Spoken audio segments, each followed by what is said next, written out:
graduate student in the Graduate Women in Science and Black Graduate Student Association. She has the opportunity to be a mentor for students of all ages, which is so important through a variety of STEM outreach programs. It's always important to have somebody you can call, pick up the phone, and ask a question to. I know who my mentor is.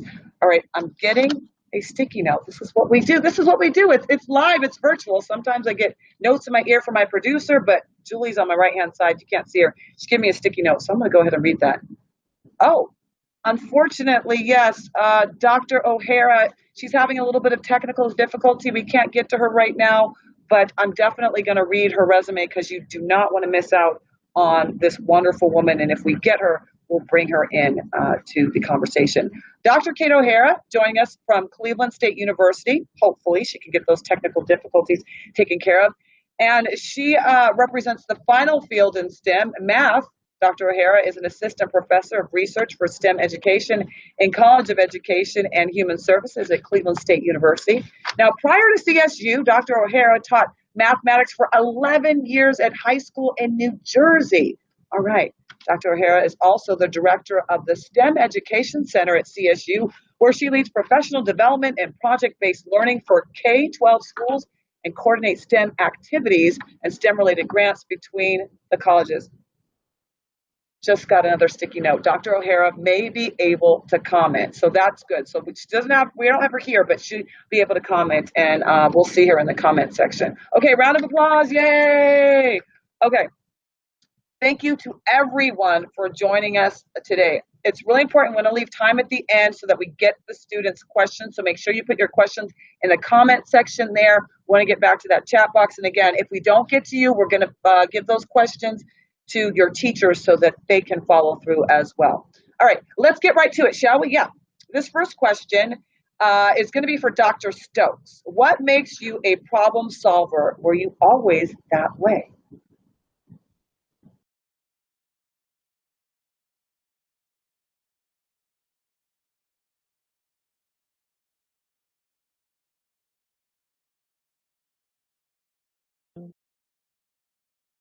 Oh, there we go. I had to take myself off of mute. Sorry, everyone.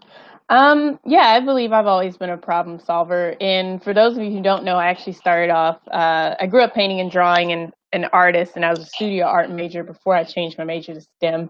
And so in studio art and the kind of things that I like to do, which is like sculpture and mixed media, that was always a opportunity for me to problem solve in terms of figuring out how I wanted to make certain things and the materials that I wanted to use.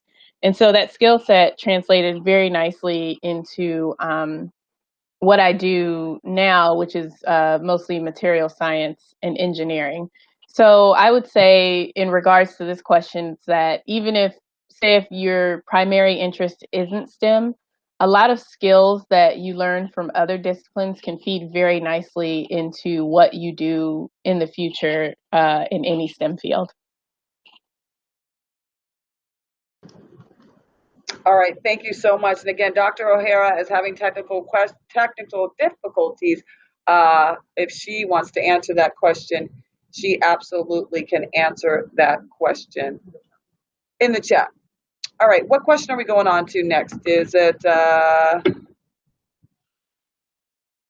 professional accomplishments? Okay, I like this one. I like this one. You want to do this one? Okay. Let's go on to another question here. This next question, question number 4, is, let's do this for Dr. Stokes, shall we?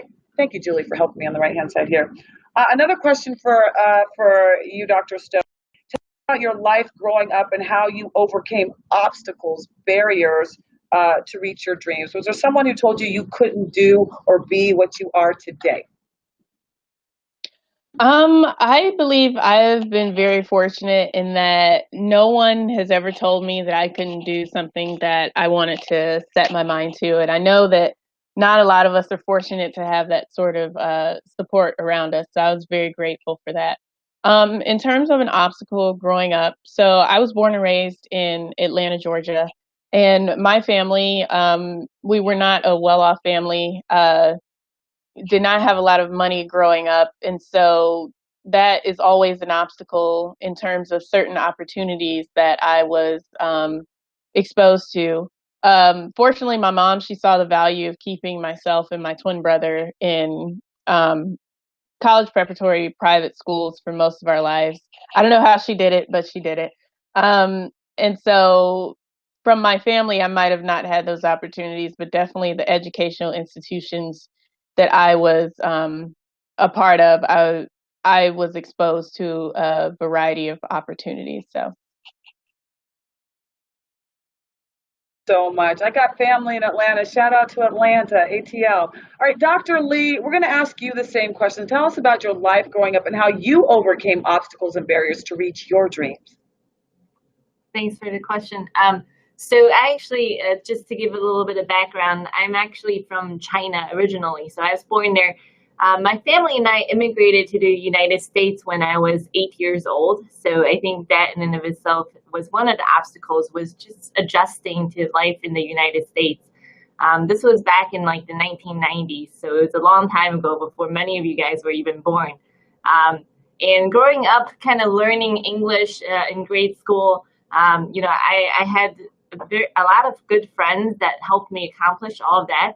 And then subsequently, when I went to college, my initial goal was to try to get into the University of Michigan in Ann Arbor for college. I was not accepted, so that was one of the obstacles that I had endured. I subsequently then went to University of Michigan Dearborn, which is a branch of the University of Michigan family. And I really worked hard. I think when you have things like that that are setbacks, you have to set your goals straight. Out of the University of Michigan Dearborn, no one had accomplished an admission into the U of M Ann Arbor Medical School for 10 years before I did it.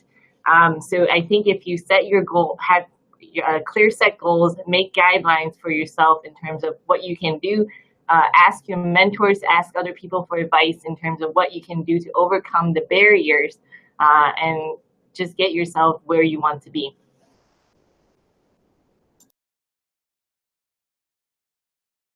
Dr. Arntzen, thank you so much, Dr. Lee, for that. It's just so inspiring.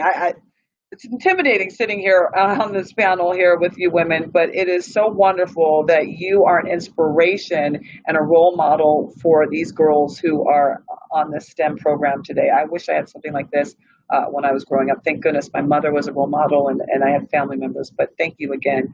Dr. Arntzen, we're going to ask you, who were your STEM role models? That's really what I want to know. Did you always know that you wanted to be engaged in the STEM field, or did you have other ideas? Hi, thanks for the question. So I always was interested in science and math and solving problems and kind of playing around with things when I was a kid, doing, my science experiments of mixing different soaps and shampoos in the bathroom, graduating up to actually pursuing a career in science and technology and math. I had some really great role models growing up. My first was my grandmother. She was a science teacher, but when she was in college, she wanted to go to med school. And she was told that she couldn't because they wouldn't accept any more women that year. And so that always stuck with me as, that's unacceptable. And, time has passed and we're now in a situation where there are so many great female role models in science and math and technology and medicine and all of those wonderful fields. So that was kind of my first role model. I had some excellent professors and teachers in high school and professors in college. There was one in particular that I was having a hard time in a computational neuroscience class, and it was very challenging. I was one of two women in the class, and I told my professor that I wanted to drop it. It was too hard. And she told me just very bluntly, "That's stupid. You need to stick with it." And so I did, and I ended up going into that field, and the rest is kind of history. So I think good mentors make a big difference. I concur, and I'm still in touch with the people who've made a difference in my life. And if I could just interject one thing for the girls, always keep in touch with people, always follow through, always be kind and authentic. That doesn't mean you don't have to have a bad day, but you never know down the road, you may run into that person again, and you never know, I never know what kind of connections or what kind of advice they can continue to give you. So don't don't ever be cruel to somebody, because karma's out there. All right, enough of me. You know what? A round of applause. Guess who joined us? Dr. O'Hara. Yes, we got through the technical difficulties. It's a wonderful thing. Thank you for joining us. Let's welcome you in. I'm just going to get right to this question, Dr. O'Hara. What professional accomplishments are you the most proud of and cherish the most? The ones you keep deep to your heart, close to your heart.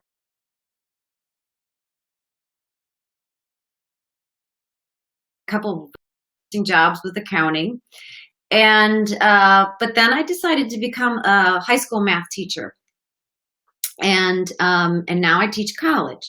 My most cherished time was teaching high school. I absolutely loved teaching high school students mathematics, because I think a lot of high school teachers think that the trajectory for a student is kind of set by the time they get to high school. But I saw so many of my students change and begin to love math, begin to look to college as a possibility to work harder, and to realize that some of the fixed mindsets that they had coming into college or coming into high school they didn't need to be fixed. They weren't not good at math, or they weren't not strong students, that they just needed to be encouraged and somewhat turned into the proper direction, and off they went.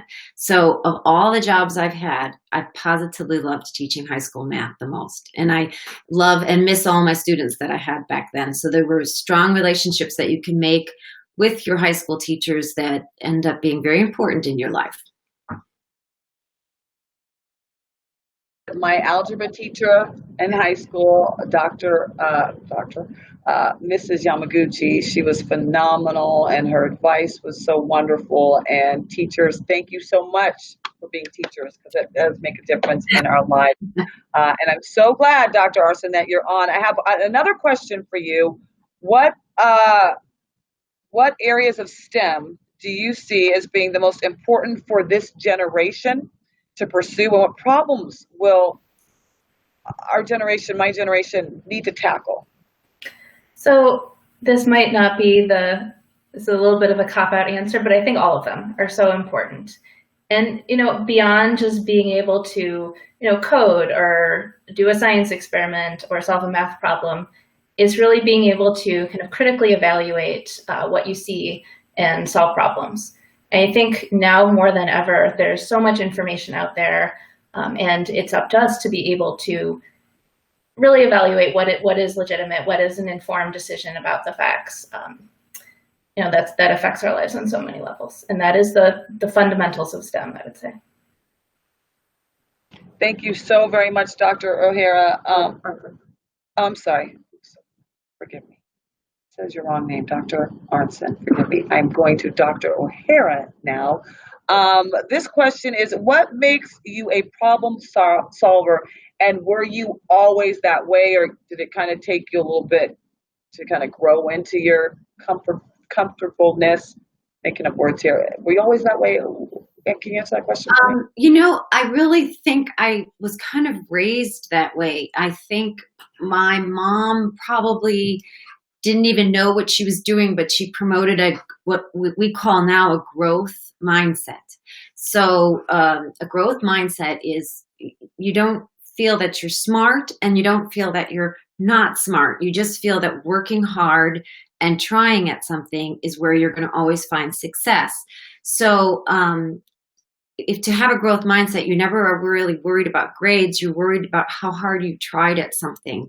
And she was big on, if the bicycle was broken, I tried to fix it myself. Or when we got computers, we put things together ourselves.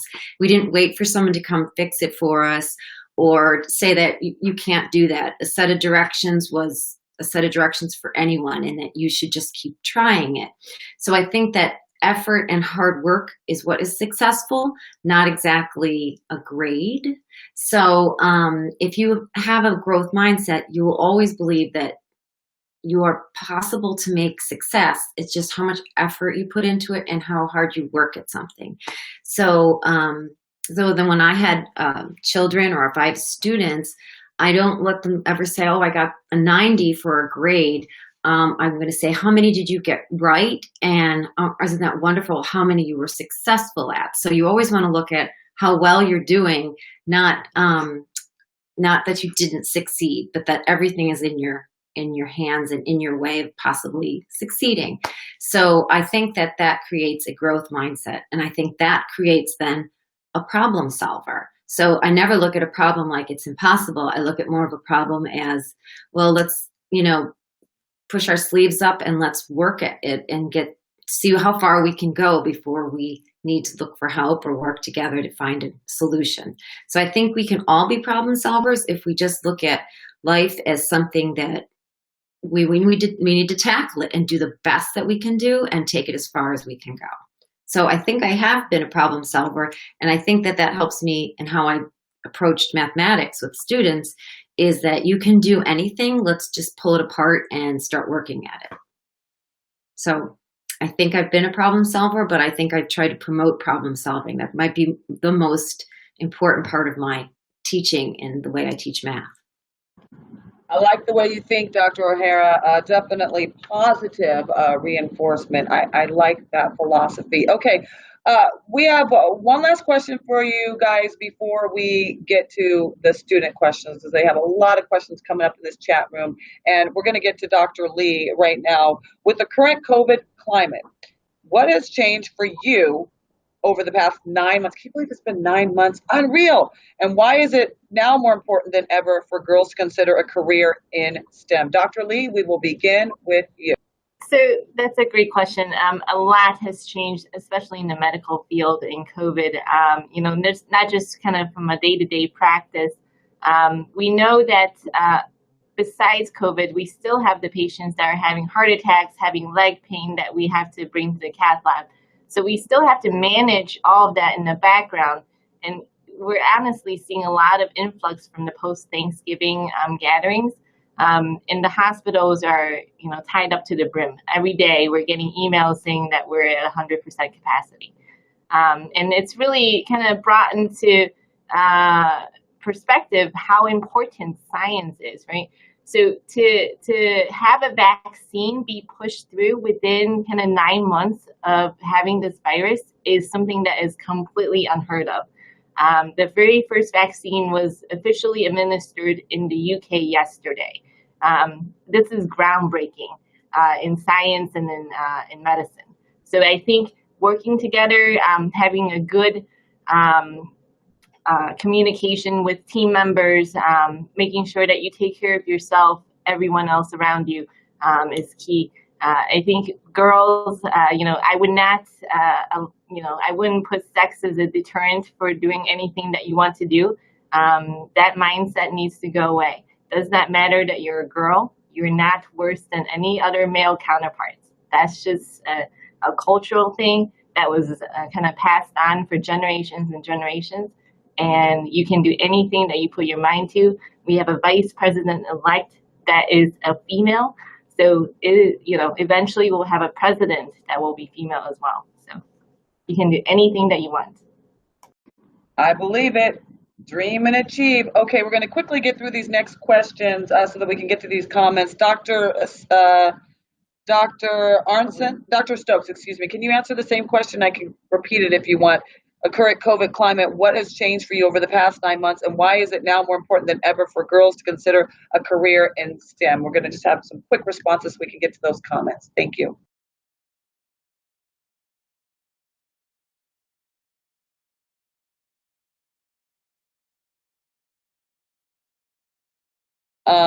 Should we move on to Dr. Arnson?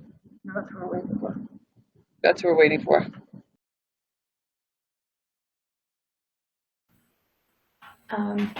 So I know I've been fortunate in the last 9 months. I've been able to work from home and continue the data science.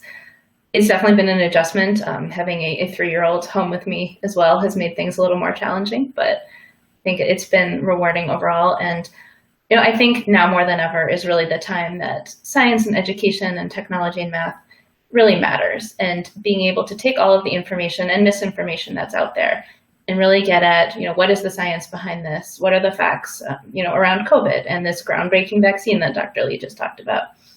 I think this just emphasizes the importance right now and why girls need to be part of it too. Thank you so much. Dr. O'Hara, the stage is yours. Well, I probably, because of COVID, now believe we can do a little bit more online than I would have wanted to believe. I mean, I just really love being in a classroom with students, but I see that through the last several months, I've made relationships and I've been able to teach and we've been able to learn and we've been able to connect online virtually. I still love face-to-face, but I have a little bit more confidence in it. I'm really surprised that we've been doing doctor's appointments and classrooms and education and everything we can do online. So I would have said 9 months ago, no, that's impossible. And now I can see it is possible. And I think we'll just have to look at it positively and keep working with it. All right, thank you so very much. Dr. Stokes, you have the final word here before we get to those student questions quickly, please. Thank you so kindly. Let me ask the question again. With the current COVID climate, what has changed for you over the past 9 months, and why is it now more important than ever for girls to consider a career in? So the main thing that has changed for me is that I've been working from home these past 9 months, and it's looking to continue to be that way for probably the next 2 months or so. And that's very difficult for me because 80% of my work is done in a lab. Like I'm usually working, doing experiments at my NASA center, and only about 20% of what I do can be done at home in regards to writing papers and manuscripts, reviewing my colleagues' papers, or analyzing data. And so it's been sort of an adjustment, figuring out more things that I can do at home. On the plus side, it's enabled me to learn new skills. So for example, I already knew how to do a lot of coding, but one of my coworkers who works on theoretical calculations for materials properties, he's been teaching me how to do such calculations, supercomputing capabilities. And so learning a new skill has definitely been very beneficial for me. But at the same time, I definitely want to get back to doing what I love to do, which is being in a lab and running experiments and discovering new materials properties.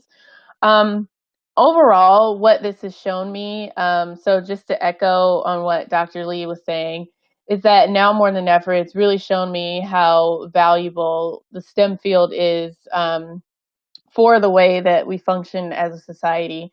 So in addition to coming up with this COVID vaccine that hopefully will be distributed to us very soon, also, if we think about how much a large percentage of us have had to go virtual in order to get so many things done. So depending on our capabilities in terms of like our connectivity for those types of technologies has been very important during this time. And so I would say for all of you out there, it's like if you were even remotely interested in STEM like I was growing up, even though, like I said, art was always my first passion, I always had an interest in STEM fields, and I'm really glad that I pursued it because it's enabled me to create new materials and technologies that hopefully in the future will be beneficial to all of us in some sort of way.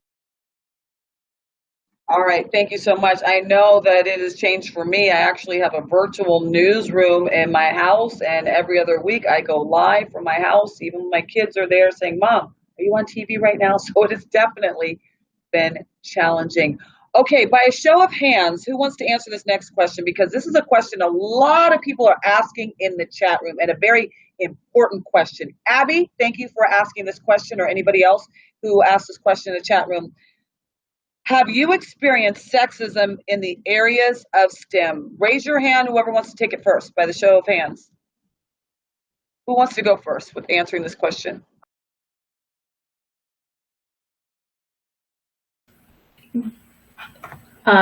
So yes, is the short answer. I think I've been fortunate that I've been able to overcome and haven't been held back particularly by any overt examples of sexism, but there are definitely times where I just see it in conversations. Recently, I was in a meeting and the team of all males, and they said something like, "Oh, it's good to have a female perspective here. I'm the female data scientist rather than the data scientist and the technical expert." And I think seeing these kinds of things just makes me want to show them that women are great at STEM and need to really just shine. So it's motivation for me. Absolutely. It absolutely is motivation, 100%. Who wants to take do you want to have? Dr. Yeah. Okay, Dr. O'Hara. Okay, so I think that maybe it's my age, but I think that what we need to think is that movements can make a change. And I don't know if the younger generation realizes that this Me Too movement was probably the greatest thing that could happen for women. So whether you're in a STEM field or any other field, throughout the years we had to deal with sexism, and I think that there's an incredible improvement in the last 5 to 7 years since this Me Too movement came along. And I think that you as young girls will put up with a lot less. And so step by step, we always move forward, but that is the importance of change. And I think we're in a positive change for that right now. But if you ask any woman who's older, that you'll get great stories, and you'll see that we've probably put up with a lot more than you might have realized, and more that you're going to have to put up with. So good for us, right? All right, thank you so much. We have one last question. There's so many great questions. And again, if we didn't answer your question, which we probably won't get to, obviously, we will route those questions to your teacher and have them answered for you, hopefully in a timely fashion. I know Dr. Lee has been hopping on this chat and answering some questions. All right, this is a really good one. What extracurricular activities are recommended outside of classes for STEM success? Who are going to have answers? Can you answer that question? I don't know if you heard me. What extracurricular activities are recommended outside of Sure. So outside of STEM, I would say for any extracurricular that I participated in, again, I'm the artist here, so I do a variety of creative outlets. I think any of them, for me personally, when I've heard of people looking at my resume and looking at things that I've chosen to include on there in terms of training that I've gotten outside of STEM, in terms for my artistic capabilities like woodworking, so on and so forth, I think people look on those types of things very favorably, because it shows that you have varied interests, and it shows that you're able to think in different ways.